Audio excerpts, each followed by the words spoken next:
the whole idea is that it's about the Charlotte curse. So the premise of the documentary would be that there's a jinx in Charlotte, and it's called the Charlotte curse. And of course the Charlotte curse usually refers to when a politician, local politician from Charlotte, North Carolina, runs for governor, they lose. A politician running for governor from Charlotte, and they usually lose. The idea is that the Charlotte curse is much bigger than just affecting local politicians trying to run for governor. And the curse has affected everything from sports, music, business, politicians. And the big question would be, how will the Charlotte curse impact the 2012 Democratic National Convention, and could it cause Barack Obama to lose his re-election? What would sell this is the fact that it could affect the Democratic National Convention in 2012. Maybe even the re-election of Barack Obama. Well, so the documentary would show all of these examples of articles out there, and it says things like, is there a Charlotte curse? Breaking the Charlotte curse. There's already talk of the Charlotte curse because former Mayor Pat McCrory is running for governor of North Carolina again. And he ran for governor in 2008, and actually there was a lot of interview footage from the 2008 campaign where the person interviewing says the Charlotte curse, but the words at the bottom say Charlotte jinx. So they didn't even know what to call it yet, but they did know that what it was, and what it was a pattern of failure. You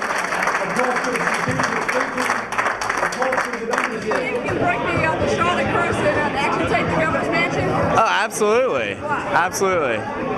I think he's the most qualified candidate. Really's got what it takes to make it over the top and beat Bev Perdue. I think we're really going to take it to the governor's mansion. Well, Wanda, the room has really cleared out quickly after this concession speech. You know, this was really a night of many firsts. Pat McCrory wanted to be the first Republican elected governor in 16 years. That did not happen. So tonight, he gave his first concession speech in his long political career. I want to congratulate the new governor of North Carolina. My friends in America, tonight we've made a little history. We've made a little history. As I've done more research about it, I've discovered that the Charlotte curse is a lot more widespread than that. And of course then that would lead to the question of whether the pattern will continue.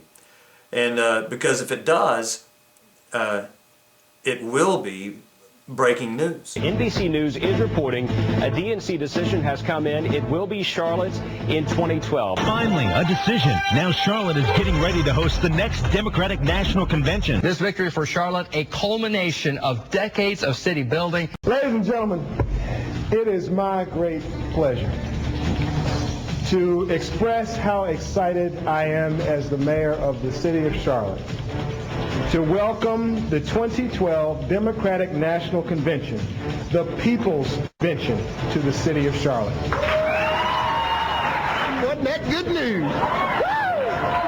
The head of the Democratic National Committee just landed in Charlotte, and he already has a clear plan for the biggest political event in the Queen City's history. We want this to be a very grassroots-focused convention. We don't need to be convinced of anything. We're absolutely convinced that Charlotte's going to put on a top-notch convention, and it's going to be a historic one. Bottom line here is this is something that is a game changer in the city, and quite obviously, in many respects, you'll have the dateline of Charlotte beamed around the world night after night after night during the run of the convention. That's a pink car.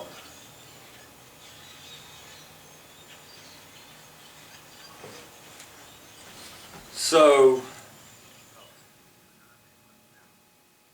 oh, I see. Right. Oh.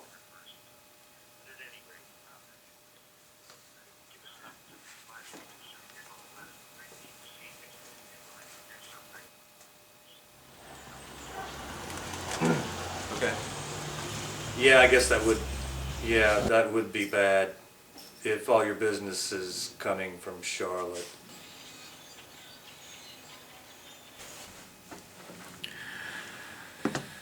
Well, I understand. Yeah, this has been a hard sell.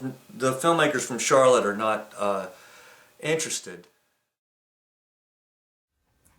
Hey man, I'm going to put you on speakerphone. Okay. All right. I've already told you about this, where I filmed myself shopping the idea to these filmmakers, and I kept thinking at any moment I was going to capture the moment where it'd be like, oh, this guy, he bought the idea, and you know, it could be part of the making of footage and all that kind of. So anyway, I don't know what to do. I mean, here's my question to you. Why didn't you fucking do it yourself? Why don't just do it yourself? Well, the problem that I have is I don't have the proper equipment. I mean, they could make it look nice and and the high production. I mean, make that the film. The film is you making the film. Oh wait. Use what you've got already. Okay, wait. So you mean I should take the making of footage that I was just kind of throwing together. In other words, I should make a documentary about me not being able to make a documentary? Due to the curse of Charlotte. Exactly what I'm saying. You could win a Grandy. I could win a Grandy.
So, I guess I'm going to have to make it myself. So I'm going to have to make this documentary myself.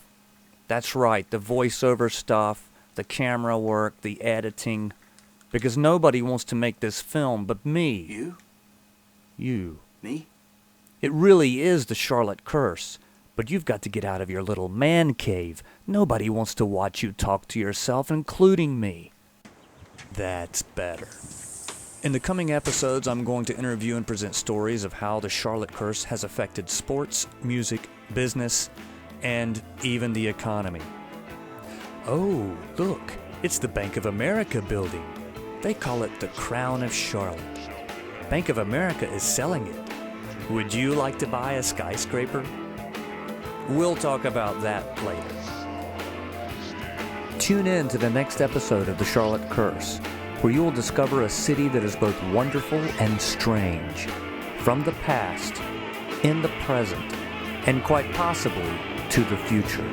It is the Charlotte Curse.